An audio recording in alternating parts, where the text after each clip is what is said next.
Olá pessoal, nesta aula vamos ver os diferentes mecanismos de transferência de calor, que são condução, convecção e radiação, e vamos fazer uma brevíssima introdução ao cálculo da transferência de calor por radiação, devido à complexidade do assunto e a quantidade de assunto que envolve, né? Então vamos apenas fazer uma breve introdução, onde vamos apresentar a equação geral para a transferência de calor por radiação. Então, a questão dos mecanismos de transferência de calor envolve uma discussão um pouco mais física, né? E entender os fenômenos, né? Como que se dão esses diferentes mecanismos.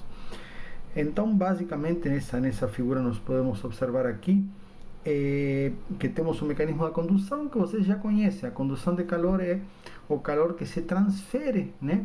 Através de um material, né, que pode ser um fluido parado ou um sólido, mas ele se transfere apenas por difusão molecular. É aquela forma que nós aprendemos a calcular, que é dentro de um determinado material, o fluxo de calor ele é proporcional a um gradiente de temperatura, né? E ele vai no sentido inverso ao gradiente de temperatura, no sentido de maior temperatura a menor temperatura. Então, de um modo geral, essa transferência de calor difusiva, também chamada, né, de condução ou por difusão de calor, que é a transferência de calor a nível molecular de um determinado material. Já a convecção, né, na verdade, sim, a convecção também é um mecanismo, que envolve, né, um material, né, que tem que ter um material aí, porém ele é associado a um movimento desse material, ou seja, nesse caso um fluido, né, onde esse fluido está se movimentando. Então, uma vez que o fluido está se movimentando, ele está transportando, ele está carregando com ele uma quantidade de energia, né, uma quantidade de energia interna, né, como nós já vimos, associado a uma temperatura, e ele vai transportar. Então, nesse exemplo que nós estamos vendo aqui, ele vai transportar uma determinada quantidade de energia que foi gerada, né, na minha chama, ela vai ser transportada, carregada, ou seja, esse fluido vai transportar, né, uma determinada energia que foi uma determinada energia interna que foi entregue, né, para esse gás na chama, ou seja, quando esse gás, os produtos de combustão, né, estão quentes, e essa energia interna associada vai ser transportada, né, ou seja, o mecanismo da convecção é um mecanismo associado ao transporte, né, uma massa que está carregando uma energia, está carregando essa energia gerada na chama, a partir de uma reação química, está sendo carregada, né, e nesse caso entregue, né, nas mãos da pessoa que está se aquecendo. Então, essencialmente a ideia da convecção é um transporte de energia a partir do movimento de um fluido. No entanto, sempre que há um fluido em movimento, os mecanismos de convecção e condução vão acontecer de forma conjunta. Por quê? Porque, na verdade, quando esse fluido atingir a mão, por exemplo, aqui da pessoa, atingir uma superfície, ele vai transmitir essa energia, né? Esse fluido a uma alta temperatura, ele vai transmitir essa energia a essa superfície através da condução, ou seja, eu vou ter um fluxo de calor na superfície, né, da mão dessa pessoa que está entrando, né, se tem uns gases quentes, a mão está mais fria, esse fluxo vai estar entrando na mão. Então, eu vou ter na hora que esse fluido atingir uma superfície sólida, ele vai transferir essa energia que ele está carregando, vai transferir para essa superfície, né, através da condução. Então, na verdade, o mecanismo de convecção é um mecanismo que está associado a um transporte de energia a partir de um fluido que está se movimentando, porém, quando ele vai, de fato, transferir para uma parede, para uma mão, nesse caso, para qualquer, digamos, material sólido, ele vai conduzir esse calor na superfície, né? E nós vamos ver daqui a pouco como que a gente equaciona essa convecção, né? O mecanismo de condução nós já discutimos bastante, está associado a um gradiente de temperatura, então esse fluxo de calor por condução a gente associa, né, através da lei de Fourier, um gradiente de temperatura. E por fim temos o mecanismo de radiação, que é um mecanismo um pouco diferente, né, porque ele é associado à transferência de energia, ou seja, a transferência de energia de um lugar a outro através de ondas eletromagnéticas. Então o mecanismo da radiação não necessariamente envolve um material, ou seja, o mecanismo de transferência de calor por radiação, ele pode acontecer no vácuo, como de fato acontece, por exemplo, no calor que a gente recebe do Sol, né? que a Terra está recebendo do Sol. São ondas eletromagnéticas que são emitidas, e essas ondas com um determinado espectro, e aí justamente vem toda uma discussão mais complexa, por isso eu comentei que a radiação a gente vai abordar de uma forma mais superficial, porque aí, claro, tem um espectro associado à temperatura da fonte emissora, etc., que provavelmente vocês viram em algum curso de física moderna aí, mas essencialmente é o calor que está sendo transportado, né, através das ondas eletromagnéticas, que essas ondas podem se propagar num meio, por exemplo, como nesse caso, que pode haver um meio aí, como ar, através do qual se propagam as ondas eletromagnéticas, ou pode ser através do vácuo.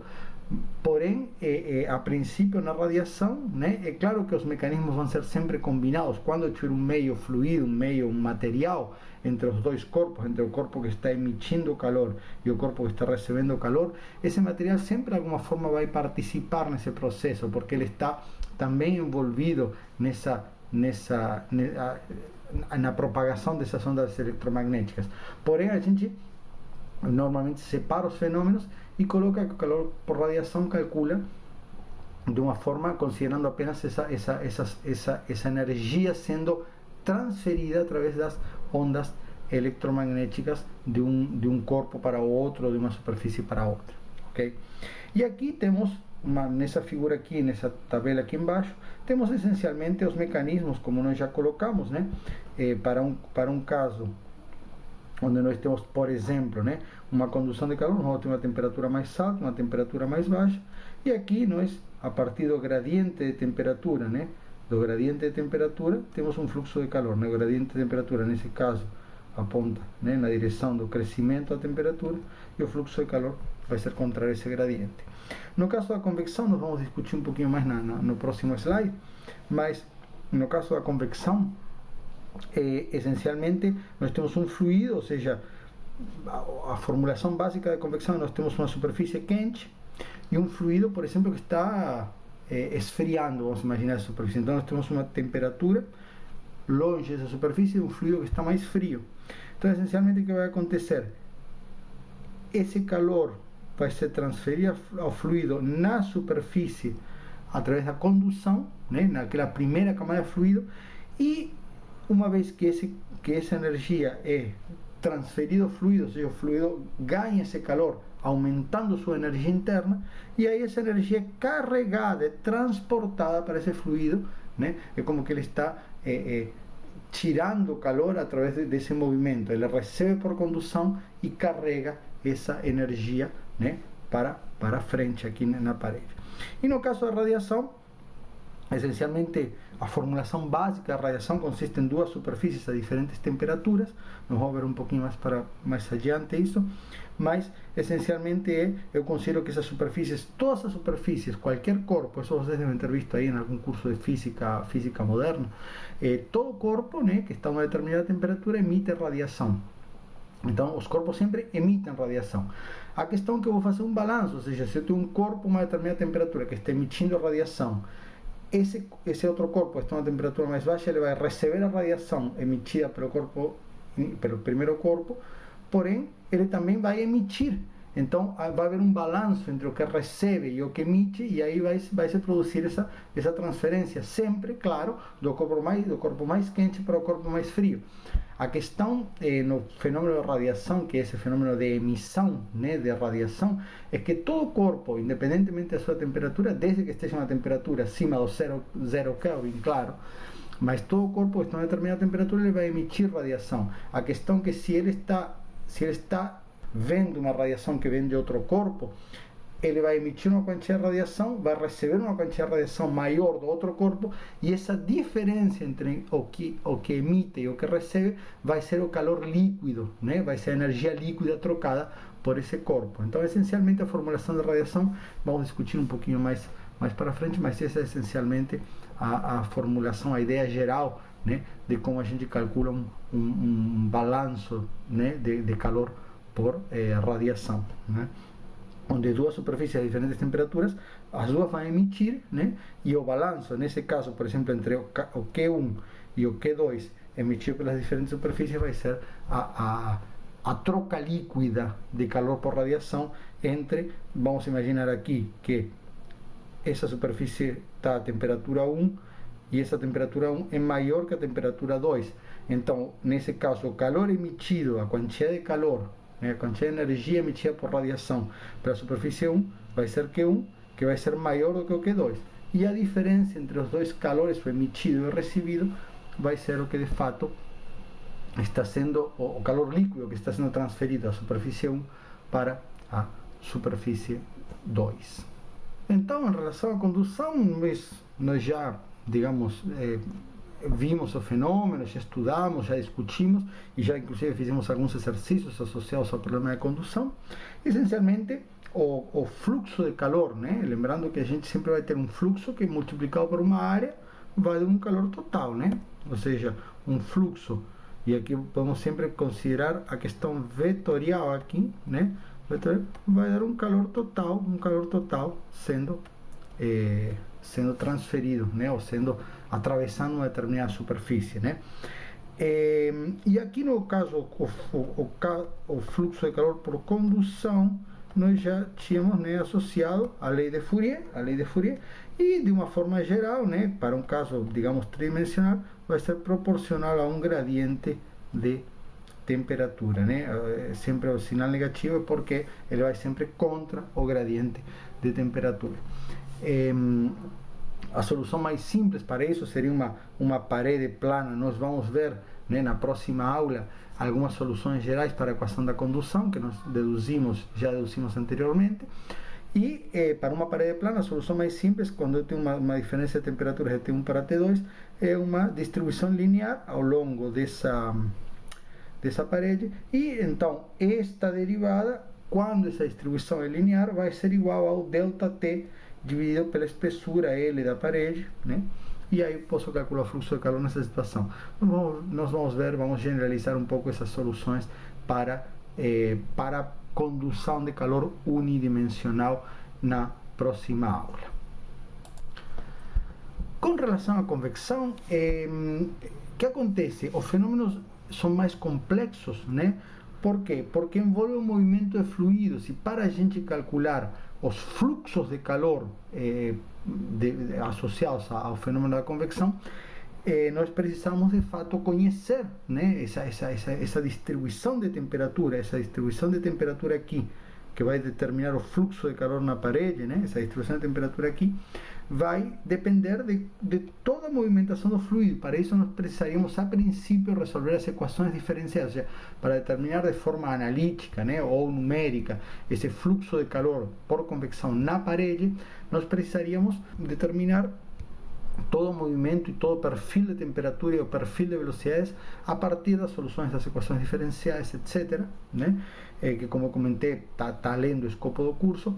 Então, essencialmente, o que nós fazemos é, digamos assim, englobar toda essa fenomenologia complexa num coeficiente de transferência de calor que a gente vai definir, H, onde basicamente, né, como que é definido esse H? Ele basicamente considera que um fluxo de calor que está sendo, né, retirado, podemos chamar assim, ou seja, imaginem que eu tenho um fluido frio, uma parede quente, e esse fluido está esfriando, está retirando o calor dessa parede, né? Poderia ser uma situação contrária, claro, poderia ser que o fluido esteja quente e a parede fria, né? Aí estaria entregando calor. Mas em qualquer situação, essa troca de calor entre o fluido, o meio circundante fluido que está se movimentando, lembrando que se não há movimento, o calor vai ser simplesmente transferido por condução, né? Então, uma vez que esse fluido está se movimentando, ele tem uma certa velocidade, né? Tem uma certa velocidade se deslocando por cima dessa minha superfície quente. Então nós vamos definir esse fluxo de calor como sendo um coeficiente H que vai carregar toda essa informação das velocidades do fluido, perfil de velocidades, etc., né? Em alguma aula um pouco mais adiante nós vamos discutir um pouquinho esse conceito de camada limite, né, associado a esse fenômeno, mas essencialmente a ideia básica é que eu vou calcular esse fluxo como sendo um coeficiente, via de regra a gente vai determinar isso empiricamente, vamos ter correlações empíricas, e aí onde a gente vai lançar mão daquela ideia dos parâmetros adimensionais, né, para calcular esse coeficiente de transferência de calor a partir de correlações disponíveis na literatura, né? Essas correlações podem ser tanto oriundas de experimentos, como também, às vezes, de soluções numéricas das equações diferenciais. Mas o que é importante que fique claro é que a determinação desse coeficiente de transferência de calor implica na solução de um problema matemático com certa complexidade. Existem ainda algumas soluções que a gente chama de semi-analíticas, né, que são soluções aproximadas, porém sempre com uma bastante complexidade matemática e obviamente está além do escopo do curso. Então, para todos os efeitos, nós vamos, digamos, o nosso coeficiente H, né, de transferência de calor, ele vai ser dado a partir de alguma correlação experimental, e aí nós, para determinar esse coeficiente de transferência de calor, nós vamos precisar calcular, lançar mão daquelas correlações adimensionalizadas que nós já discutimos.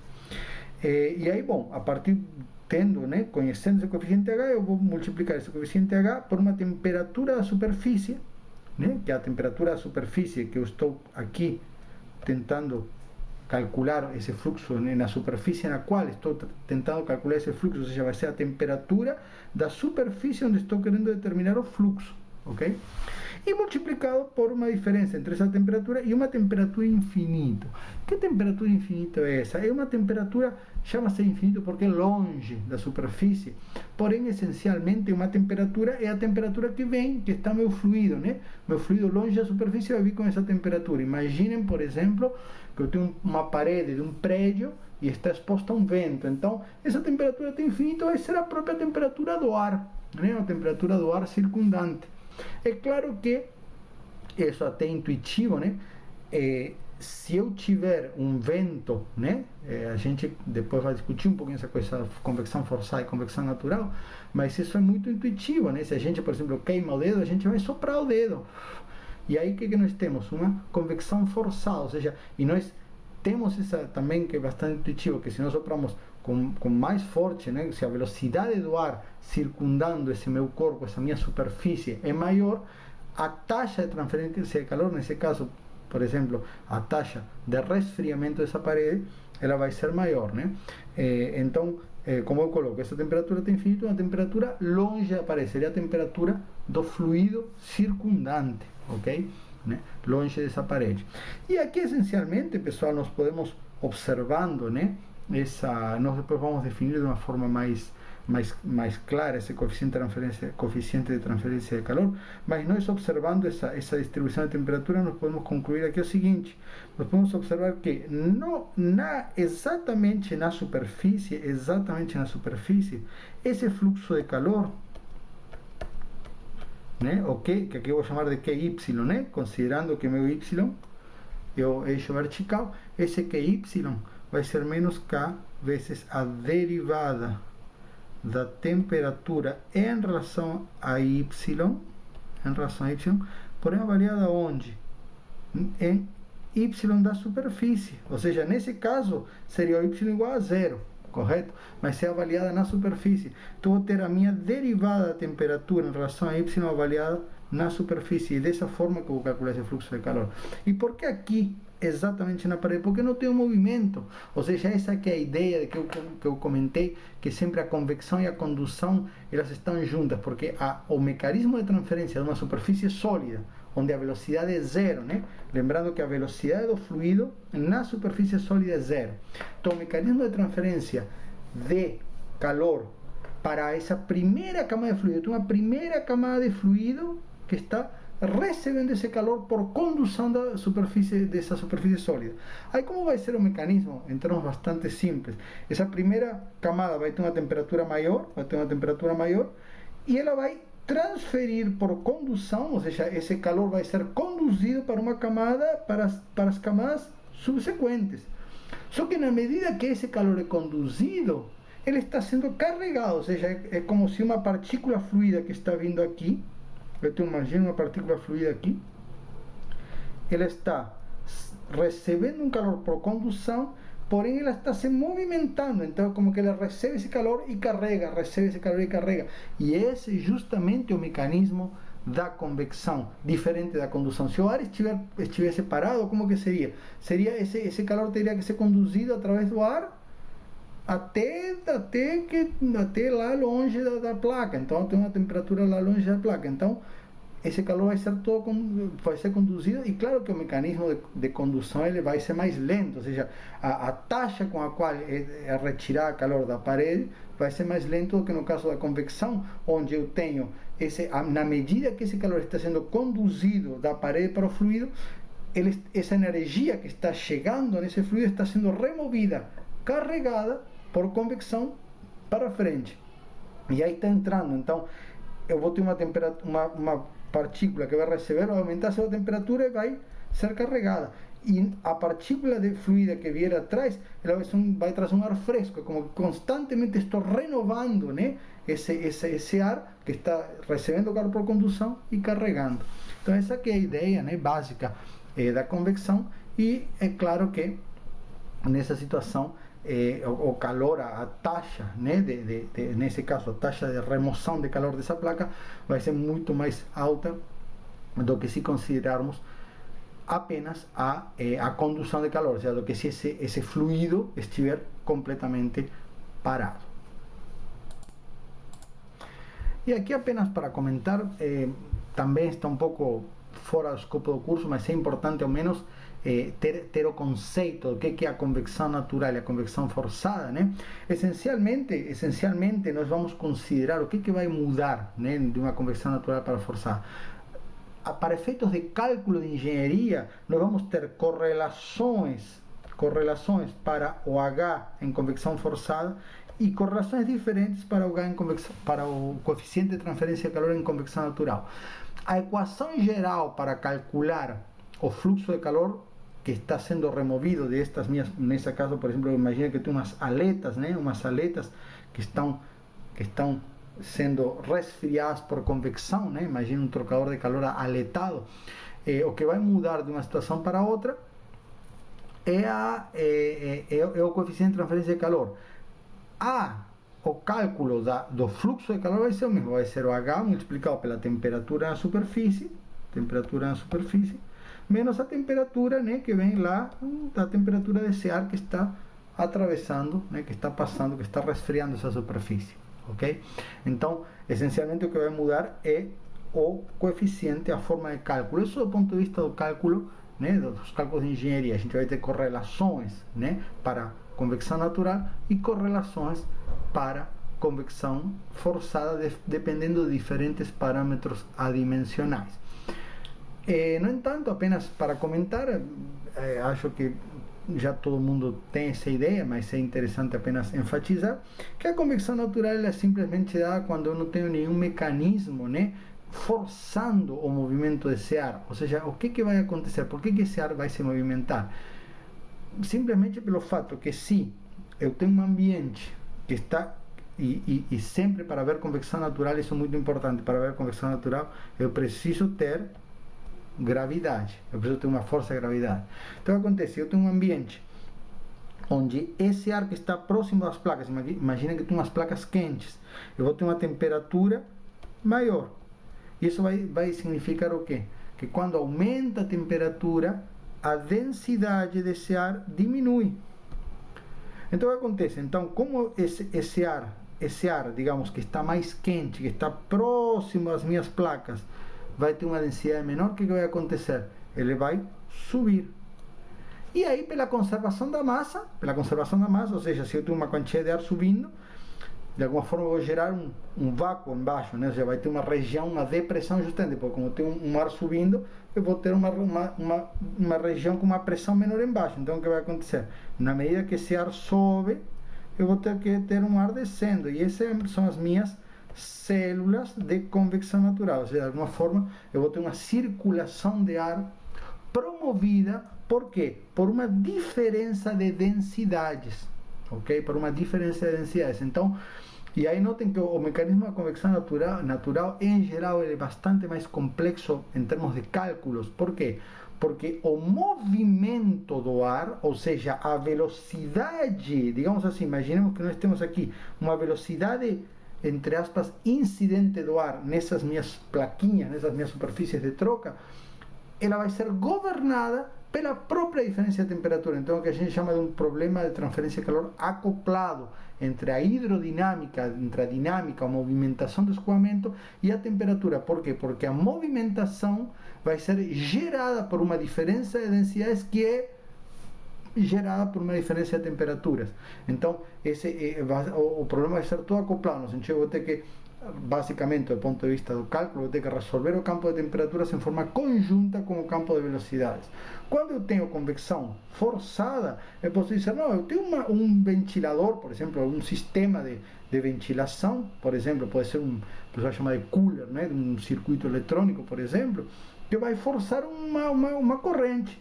E essa velocidade, o infinito, que vai estar associada ao coeficiente de transferência de calor, ou seja, isso vai ser, entre outras, esse coeficiente de transferência de calor vai depender, dentre outras variáveis, é claro, né? Mas dentro de outras variáveis vai depender desse algo infinito. Essa velocidade incidente vai ser independente da temperatura. Por isso que a gente chama de convecção forçada. São essas as situações onde a gente chama de convecção forçada. Enquanto a convecção natural é quando simplesmente deixo, né, o próprio ar circundante se movimentar, né, para refrigerar essas placas ou essa minha superfície, né, e essa movimentação vai ser promovida a partir da diferença de temperaturas.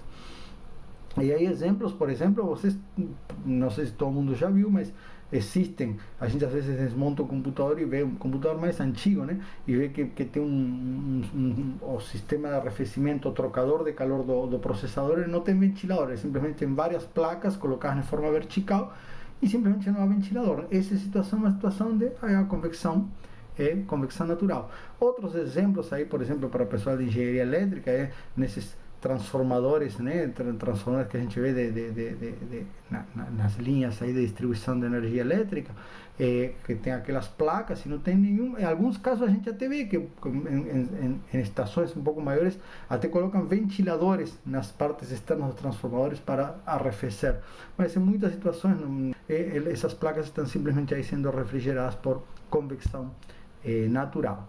E aí, claro, existem muitos outros exemplos. E uma última questão interessante também colocar, quando a gente fala em convecção natural, né, que sempre que eu tenho um fluido, né, existe um processo de transferência de calor em um fluido que está exposto a um campo gravitacional, sempre eu vou ter movimentação, ou seja, basicamente a conclusão é que não existe condução de calor em um meio fluido, quando há gravidade envolvida, porque sempre vou ter uma movimentação. É claro que em algumas situações posso dizer assim, olha, o fluido é muito viscoso, então mesmo que haja uma diferença de temperatura, ele se movimenta muito pouco, e com isso a gente pode desconsiderar esse movimento e considerar apenas a condução. Ok, são situações hipotéticas, mas é importante colocar que sempre que eu tiver um meio fluido, né, sempre que houver um meio fluido envolvido e estar exposto a um campo gravitacional, sempre vai haver um efeito da convecção natural. Ele pode ser desprezado em algumas situações, mas ele sempre vai existir, porque uma vez que eu tenho uma diferença de temperaturas, vai haver uma diferença de densidades, e essa diferença de densidades, né, o ar mais quente vai subir, o ar mais frio vai descer, e vai se promover uma movimentação do fluido. Então, em resumo, não existe condução pura em meios fluidos expostos a um campo gravitacional. E finalmente, considerando o mecanismo de transferência por radiação, nós vamos aqui, como eu já comentei, considerar uma forma mais simples, mais direta para calcular, mas é claro que os cálculos de transferência de calor por radiação envolvem situações e cálculos bastante mais complexos. Então, basicamente, a ideia geral, né, ou a ideia inicial por trás do cálculo de radiação é considerar que uma superfície determinada, na qual eu quero calcular, né, o calor que está sendo emitido por radiação, o calor total que essa superfície troca vai ser a diferença entre o que ela emite por radiação e o que ela recebe, né? Então a gente parte da ideia geral de que essa superfície pode se comportar como, se ela se comportasse como um corpo negro, ela emitiria proporcional a sigma multiplicado pela quarta potência da temperatura dessa superfície, né?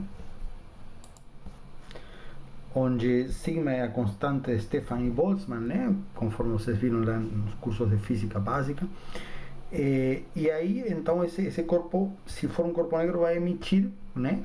Vai emitir uma quantidade de energia. Isso aqui, essa energia é de fato um fluxo radiativo, tá? Ou seja, a gente chama de energia emitida porque a gente vai dizer que o fluxo, na verdade, é o líquido entre o que ela emite e o que ela recebe, mas as unidades, evidentemente, dessa energia, né, no sistema internacional, é watt por metro quadrado ou, de um modo geral, uma potência por unidade de área, ok? Então, essa energia que está sendo emitida, se eu considerar agora um corpo, uma superfície real e não mais um corpo negro, eu vou e isso vai depender, claro, ela vai ter uma emissividade que vai ser menor do que 1, ou seja, o corpo negro ele emite uma quantidade de energia que é proporcional à quarta potência da temperatura da superfície. Qualquer corpo que não seja de corpo negro ideal vai emitir uma quantidade menor, né? Então vai ter essa emissividade e vai ser a quantidade de radiação que essa superfície está emitindo, né? Só que o fluxo radiativo a gente vai definir como o fluxo líquido, digamos, do balanço dessa superfície entre o que ela está emitindo e o que ela está recebendo. E aí vamos considerar um calor incidente, uma quantidade de calor incidente que está sendo recebida por essa superfície. E a gente sabe que se essa superfície for uma superfície opaca, ou seja, que não tiver transparência, digamos, total, né? Coisa que mesmo um vidro, por exemplo, não tem transparência total, mesmo um vidro ele vai refletir uma parte da radiação, mas considerando, né, uma certa reflectividade, ou seja, que seria essa reflectividade alfa, que seria a relação entre o fluxo de calor incidente e o fluxo de calor absorvido, ou seja, de fato, de quanto desse calor incidente que vem de uma fonte, por exemplo, pode ser a radiação solar, né? Depois a gente vai comentar um pouquinho sobre essa questão da temperatura das vizinhanças, né? Mas pode ser uma placa quente, né? Uma parede quente, pode ser uma radiação solar, enfim. Então, desse calor que estou recebendo da minha vizinhança, quanto de fato essa superfície vai absorver. E a gente vai dizer que essa quantidade então absorvida é alfa vezes o calor incidente. A gente aqui nessa equação chama G, né, de calor, esse aqui seria o meu calor incidente, né?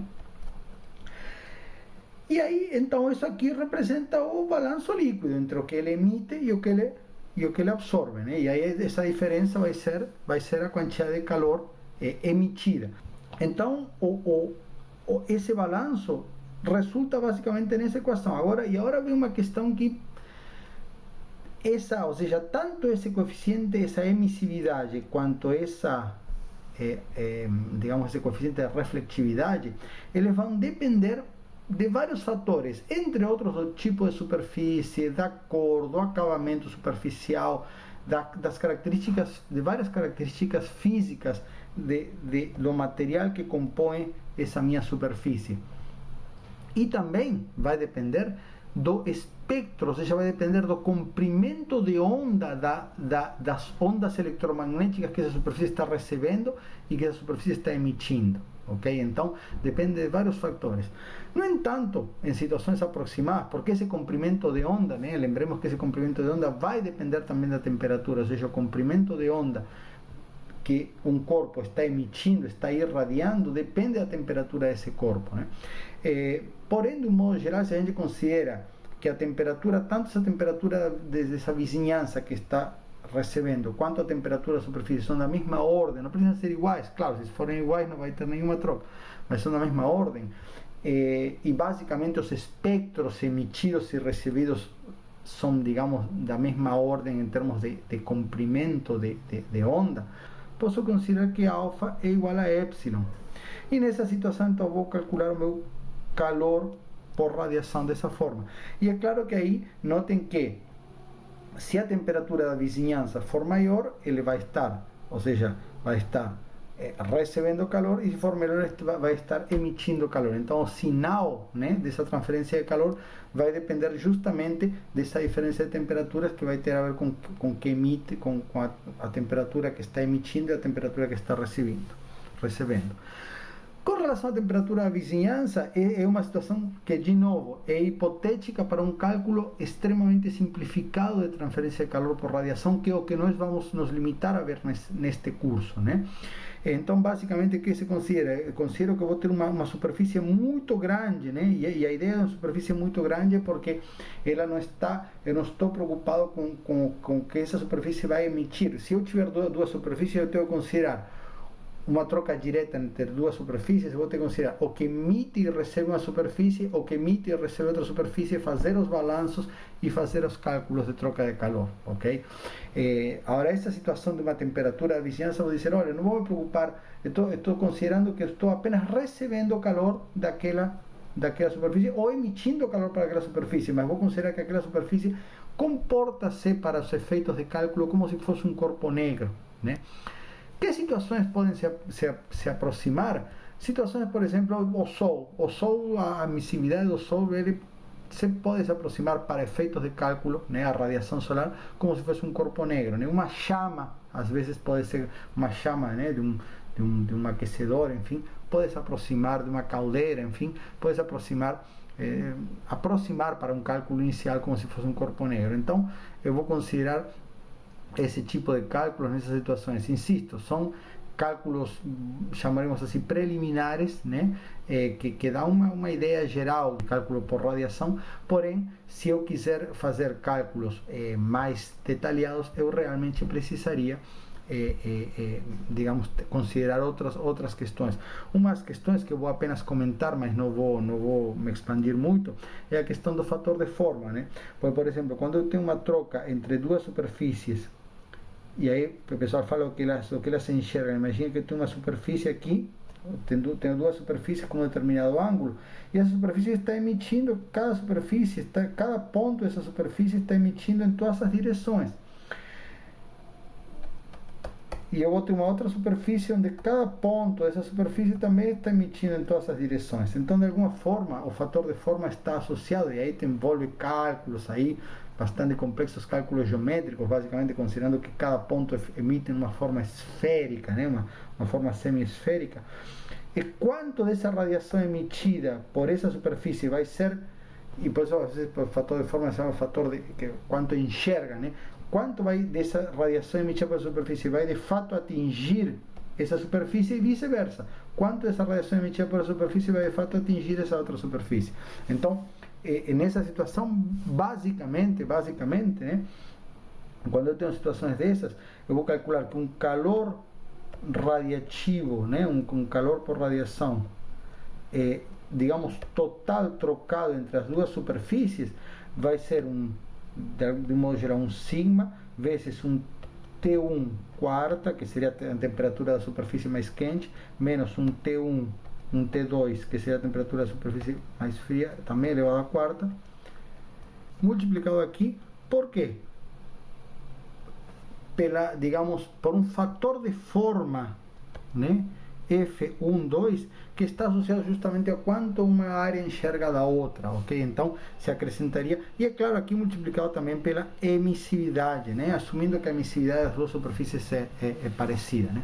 Então, na verdade, esse fator de forma, ou seja, isso seria uma forma um pouquinho mais elaborada, mas ainda podem existir outros fatores aí, como diferentes emissividades, enfim, aí tem outras questões, mas seria uma equação um pouquinho mais elaborada sobre essa questão desse fluxo radiativo entre as superfícies, onde, além de considerar a emissividade, vou considerar esse fator de forma que tem a ver com quanto uma superfície enxerga da outra, que eu não considero nessa superfície aqui, nesse cálculo da temperatura da vizinhança. Essa superfície é uma superfície que é muito grande, e ela, basicamente, vou dizer que todo o calor emitido, né, quando eu utilizo esta equação mais básica, vou dizer que todo o calor emitido por radiação da minha superfície, que estou tentando fazer o cálculo, ele vai ser recebido por aquela superfície grande da minha vizinhança, né? É uma hipotetização, uma simplificação do problema. Então, como eu digo, às vezes cálculos mais complexos vão envolver esses fatores de forma, muitas vezes são tabelados. Então, se eu tenho duas superfícies a 90 graus, qual é o fator de forma? Se eu tenho duas superfícies paralelas, qual é o fator de forma? E por aí vai, né? Para diferentes situações. Então, eu deixo aí apenas de forma informativa essas ideias, porém, basicamente, o que nós vamos nos restringir em termos de cálculos de radiação neste curso é com relação a, considerando apenas essa equação mais simplificada. E para concluir essa aula, e isso aqui sim é muito importante, né? Principalmente porque a gente, para a questão da convecção e condução, que a gente vai resolver vários problemas envolvendo condução e convecção, porém, uma eventual consideração de um fluxo radiativo também é bastante direta, é a questão de fazer um balanço de calor em uma superfície, né? E tipicamente esse balanço de calor vai ser feito em uma superfície sólida, né? Uma superfície sólida. Por que esse balanço nessa superfície, né, é importante? Vejam bem, né? Porque em qualquer situação de transferência de calor, eu sempre vou ter pode ser, por exemplo, um trocador de calor, pode ser um cálculo para conforto térmico aí predial, né, pessoal de engenharia civil, né, como quando eu tenho um cálculo de transferência de calor numa parede de um prédio, eu vou ter uma parede que está recebendo uma certa radiação solar, eu tenho do outro lado, tenho que calcular, por exemplo, a potência do ar condicionado, né, quanto calor vai receber esse meu prédio, e para calcular a potência do ar condicionado. Então, eu vou ter um calor recebido por radiação solar, eu vou ter um ar quente aqui circundando, então vou ter um fluxo de calor por convecção, e esse fluxo, esse balanço nessa superfície, como que esses calores, nesse caso estou considerando um calor que está saindo da superfície, mas tanto faz se está entrando ou está saindo, né? Como que esse fluxo vai se transferir? Quando ele chegar na parede, ele vai se transferir através dessa parede, desse meu material sólido, por condução, né? Da mesma forma, eu poderia colocar outro exemplo, por exemplo, uma transferência de calor numa tubulação, né? Eu tenho uma tubulação, né, de um aquecedor, de transporte de fluidos, etc. E eu vou ter um fluido, né, que está sendo, vamos colocar uma parede com uma determinada espessura aqui, né? Eu vou ter um fluido que está sendo transportado. Imagina que esse fluido está quente. E eu, claro, por exemplo, eu poderia calcular qual é o isolamento, né, dessa parede. Então, como que eu vou, se eu olhar, né, considerar aí a região da parede, eu vou ter o que? Vou ter uma parede sólida, com um fluido aqui que está andando, e vou ter aqui, se esse fluido estiver quente, um fluxo convectivo, entrando nessa parede, e esse fluxo vai ser conduzido, um fluxo convectivo, e esse fluxo por condução vai sair e vai ser entregue para o ambiente. Inclusive aqui na parte externa vou ter mais um fluxo convectivo. Se tiver um ambiente, por exemplo, se essa tubulação estiver exposta a um ar ambiente, vou ter o mesmo, na verdade vai ser o mesmo fluxo que vai se transferir por convecção do fluido para a parede, e depois vai ser conduzido através da parede e vai se transmitir de novo por convecção da parede para o fluido externo, né? Então, são situações aí, de forma resumida, que sempre vão envolver esses balanços, né, nas superfícies, onde numa determinada superfície vou ter aí um balanço de uma convecção, né, e esse que está sendo esfriando ou aquecendo uma determinada parede, e depois esse calor, né, transferido vai se conduzir através da superfície sólida. Vamos discutir depois nas aplicações outros exemplos, mas essencialmente o que eu quero que fique claro é porque é muito importante ter clareza e entendimento desse balanço, né?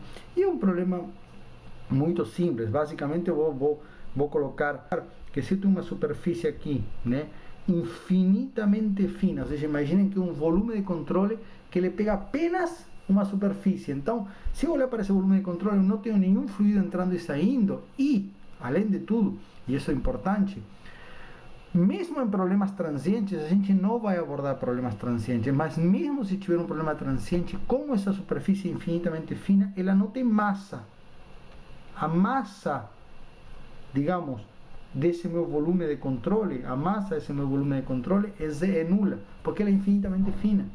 Então, o que significa que não há massa? Ela não tem inércia térmica. Ou seja, o que significa isso? Que todo o calor que chega por condução, ele vai sair por convecção e por radiação.